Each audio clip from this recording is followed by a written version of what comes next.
हाँ, तो हम पढ़ रहे हैं लिंग हिंदी भाषा में। लिंग के अंदर भी हम पढ़ रहे हैं पुल्लिंग के नियम। लिंग होते हैं हिंदी भाषा में पुल्लिंग और स्त्रीलिंग।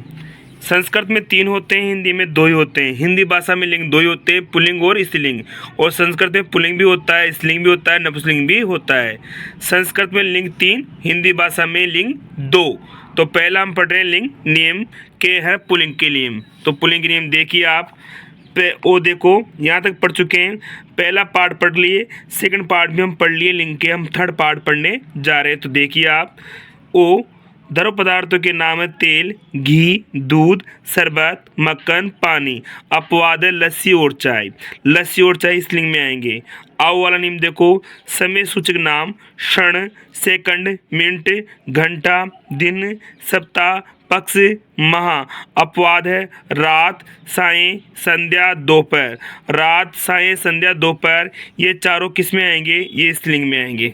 तो देखिए आगे क वाला नियम, वर्ण वाला के वर्ण स्वर जो हिंदी भाषा में 11 होते हैं। 4 छोटे स्वर होते हैं और 7 बड़े स्वर होते हैं। ऐसे 11 स्वर कुल। तो वर्णमाला के जो वर्ण हैं 11 स्वर तथा कैसे है तक व्यंजन। अपवाद है ई छोटी और ई बड़ी और ऋषि वाली री। ई, आई और री ये अपवाद है, अर्थात कहने का तात्पर्य ये है कि ई छोटा, ई बड़ा और ऋषि वाला री। ई, आई और री ये स्त्रीलिंग में आते हैं, पुल्लिंग में नहीं आते हैं। चलिए ख वाला, समुद्रों के नाम हिंद महासागर, प्रशांत महासागर ये सब क्या है, किस में आते हैं? समुद्रों के नाम ये पुल्लिंग में आते हैं। ग वाला नियम देखिए, मूल्यवान पत्थर रत्नों के नाम हीरा, पुखराज, नीलम, पन्ना, मोती, माणिके। और ये सब मूल्यवान पत्थर और रत्नों के नाम किस में आते हैं? ये आते हैं पुल्लिंग के अंदर। और अपवाद है मणि और लाल। मणि और लाल इस लिंग में आते हैं। ग घड़ी वाला नियम देखिए, ग शरीर के अंगों के नाम सिर, बाल, नाक, कान, दांत, गाल, हाथ, पैर, ओठ, मुंह ये सब आते हैं पुल्लिंग में। अपवाद है गर्दन, जीभ और अंगुली। गर्दन, जीभ और अंगुली इस लिंग में आते हैं। च वाला देखिए नियम, देवताओं के नाम इंद्र, यम, वरुण, ब्रह्मा, विष्णु, महेश। देवताओं के नाम इंद्र, यम, वरुण, ब्रह्मा, विष्णु और महेश ये किस में आते हैं? ये पुल्लिंग में आते हैं। 6 वाला देखिए, आपा, आव, आवा, आर, ए, अन, ये, एरा, तव, दान, पन, ये, खाना, वाला आदि प्रत्यय युक्त शब्द यथा बुढ़ापा, चुनाव, पहनावा, सुनार, न्यायी, दर्शन, पूजनीय, चचेरा, देवत्व, फूलदान, बचपन, सौंदर्य, डाकखाना, दूध वाला ये सब किस में आएंगे? प्रत्यय। प्रत्यय सब प्रत्यय ना पुल्लिंग में आएंगे। फिर चलिए आगे जय वाला नियम। तो हम पढ़ रहे हैं पुल्लिंग के नियम किसमें? लिंग के अंदर। पुल्लिंग और स्त्रीलिंग ये 2 लिंग होते हैं हिंदी भाषा में। जय वाला देखिए, ख, जय, न, त्रय के अंत वाले शब्द जैसे सुख, जलज, नयन, शस्त्र ये सब पुल्लिंग में आएंगे। फिर चलिए नियम नंबर दूसरा देखिए, स्त्रीलिंग संज्ञा शब्दों की पहचान कैसे करें। तो देखिए पहला क है तिथियों के नाम, प्रथमा, द्वितीया, एकादशी, अमावस्या, पूर्णिमा स्त्रीलिंग में आएंगे। ख भाषाओं के नाम हिंदी, अंग्रेजी, उर्दू, जापानी, मलयालम ये सब किस में आएंगे? स्त्रीलिंग में आएंगे। फिर चलिए देखिए थर्ड नियम ग वाला, लिपियों के नाम देवनागरी, रोमन, गुरुमुखी, अरबी, फारसी लिपियों के नाम किस में आएंगे? स्त्रीलिंग में आएंगे। घ वाला घड़ी वाला देखिए नियम, बोलियों के नाम ब्रज, भोजपुरी, हरियाणवी, अवधी अर्थात बोलियों के नाम स्त्रीलिंग संज्ञा शब्दों की पहचान में आएंगे अर्थात स्त्रीलिंग में आएंगे। फिर देखिए नदियों के नाम गंगा, गोदावरी, व्यास, ब्रह्मपुत्र नदियों के नाम किस में आएंगे? स्त्रीलिंग में आएंगे। फिर देखिए नक्षत्रों के नाम रोहिणी, अश्विनी, भरणी नक्षत्रों के नाम स्त्रीलिंग में आएंगे। फिर देखिए देवियों के नाम दुर्गा, रमा, उमा देवियों के नाम दुर्गा, रमा, उमा ये किस में आएंगे? स्त्रीलिंग में आएंगे। फिर हाँ, तो हम पढ़ रहे हैं लिंग के नियम। लिंग के नियम लिंग हिंदी भाषा में 2 प्रकार के होते हैं, पुल्लिंग एवं स्त्रीलिंग। हमने पहले पुल्लिंग के पूरे नियम पढ़ लिए और स्त्रीलिंग के नियम भी हमने यहाँ तक आ गए हैं। नदियों के नाम गंगा, गोदावरी, व्यास और ब्रह्मपुत्र, ये किस में होते हैं? स्त्रीलिंग में होते हैं। एक बार मैं पुनः दोहरा देता हूँ स्त्रीलिंग के नियम। तिथियों के नाम प्रथमा, द्वितीया, एकादशी, अमावस्या, पूर्णिमा। तिथियों के नाम किस में आएंगे? स्त्रीलिंग में आएंगे।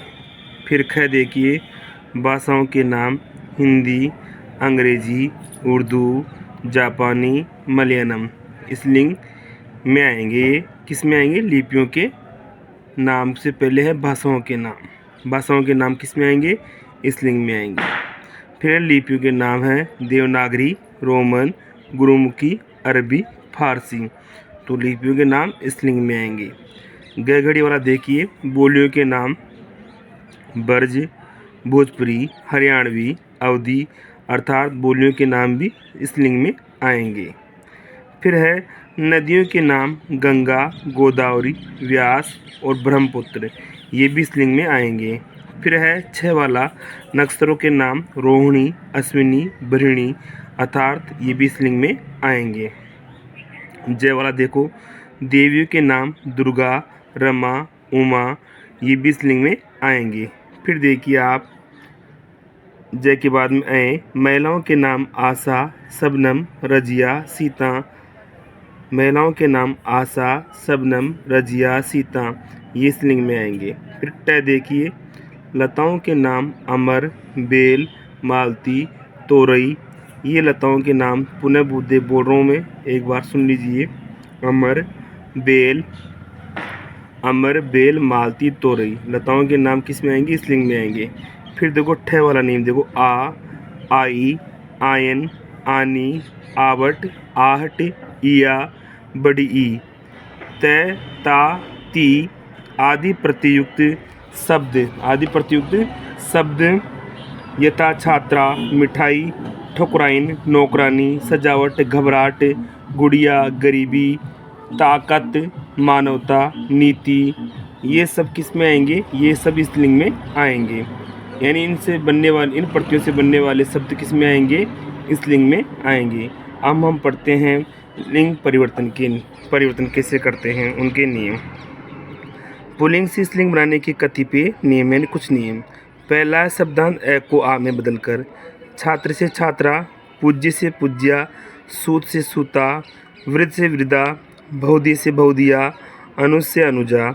दूसरा देखिए शब्दांत ए को आई में बदलकर देव से देवी, पुत्र से पुत्री, गोप से गोपी, ब्राह्मण से ब्राह्मणी, मेंढक से मेंढकी, दास से दासी।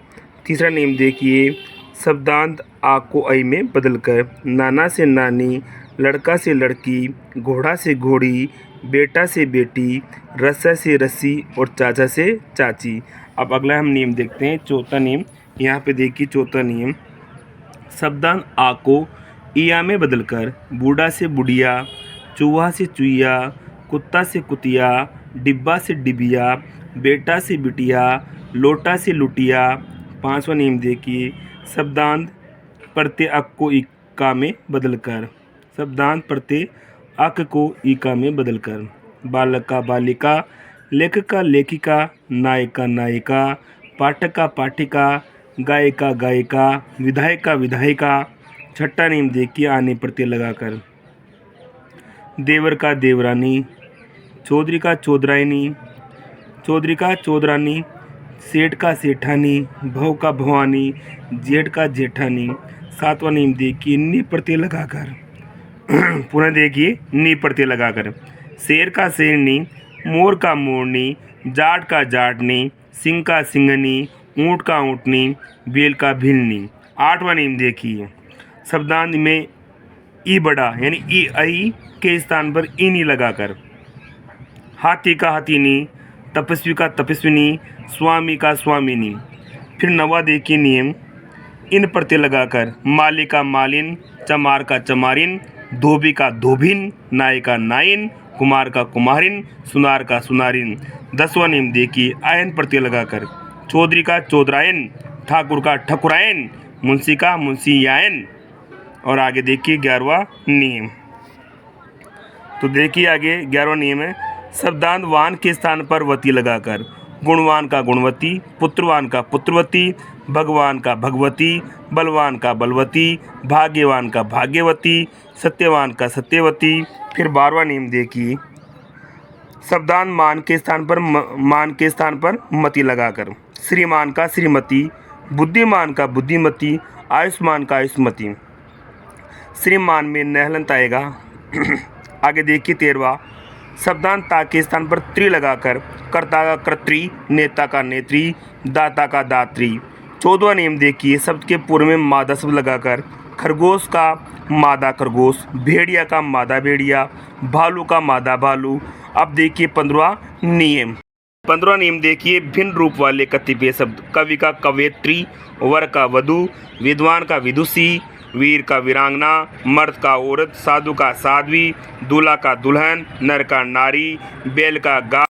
15वां पुनः एक बार नियम देखिए, भिन्न रूप वाले कतिपय शब्द। कवि का कवयित्री, वर का वधु, विद्वान का विदुषी, वीर का वीरांगना, मर्द का औरत, साधु का साध्वी, दूल्हा का दुल्हन, नर का नारी, बैल का गाय, राजा का रानी, पुरुष का स्त्री, भाई का भाभी या बहन, बादशाह का बेगम, युवक का युवती, ससुर का सास। विशेष नियम देखिए, विशेष बातें। पहला है तारा, देवता, व्यक्ति आदि शब्द संस्कृत में स्त्रीलिंग होते हैं किंतु हिंदी में पुल्लिंग होते हैं। महत्वपूर्ण बात, पहला विशेष नियम देखो इसमें, तारा, देवता, व्यक्ति आदि शब्द संस्कृत में स्त्रीलिंग होते हैं किंतु हिंदी में पुल्लिंग होते हैं। अब आगे और देखते हैं इसके नियम हम। विशेष में देखिए दूसरा विशेष, आत्मा, बूंद, देह, बाहु आदि शब्द संस्कृत में पुल्लिंग है किंतु हिंदी में स्त्रीलिंग है।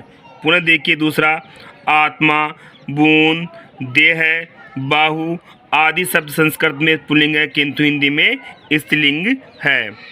फिर देखिए तीसरा नियम विशेष में, संस्कृत में ईमा प्रत्यांतक शब्द यथा महिमा, गरिमा, लगिमा, सीमा आदि पुल्लिंग होते हैं किंतु हिंदी में ये तत्सम शब्द होते हुए भी स्त्रीलिंग है। पुनः देखिए तीसरा, संस्कृत में ईमा प्रत्यांतक शब्द यथा महिमा, गरिमा, लगिमा, सीमा आदि पुल्लिंग होते हैं परंतु किंतु हिंदी में ये तत्सम शब्द होते हुए भी स्त्रीलिंग है। ध्यान रखिए इस बात का भी। चौथा देखिए, प्रत्यांतक जय, विजय, प्राज्य संस्कृत में पुल्लिंग होते हैं किंतु हिंदी में स्त्रीलिंग होते हैं। चौथा पुनः, अप्रत्यांतक जय, विजय, प्राज्य संस्कृत में पुल्लिंग होते हैं किंतु हिंदी में स्त्रीलिंग होते हैं। पांचवा देखिए, कृत और तदित प्रत्ययों से बने विशेषण या कर्तृवाच्य शब्द स्त्रीलिंग या पुल्लिंग शब्द के साथ यथावत ही प्रयुक्त होते हैं, जैसे आकर्षक दृश्य या घटना, देदीप्यमान प्रकाश या ज्योति, परिचित पुरुष या महिला, धार्मिक संगठन या संस्था, धर्मज्ञ पुरुष या नारी। छठा देखिए, सर्वनाम में लिंग के आधार पर कोई परिवर्तन नहीं होता है। छठा, सर्वनाम में लिंग के आधार पर कोई परिवर्तन नहीं होता है। सातवां देखिए, निम्न पदवाची शब्दों में भी लिंग परिवर्तन नहीं होता है। राष्ट्रपति में, प्रधानमंत्री में, मंत्री, डॉक्टर, मैनेजर, प्रिंसिपल। सातवां नियम पुनः देखिए, निम्न पदवाची शब्दों में भी निम्न पदवाची शब्दों में भी लिंग परिवर्तन नहीं होता है। राष्ट्रपति, प्रधानमंत्री, मंत्री, डॉक्टर, मैनेजर, प्रिंसिपल। तो ये लिंग हिंदी भाषा में संपूर्ण रूप से टॉपिक समाप्त होता है। धन्यवाद दोस्तों। इसके आप ना पॉइंट टू पॉइंट आप नोट्स बनाइए और याद कीजिए।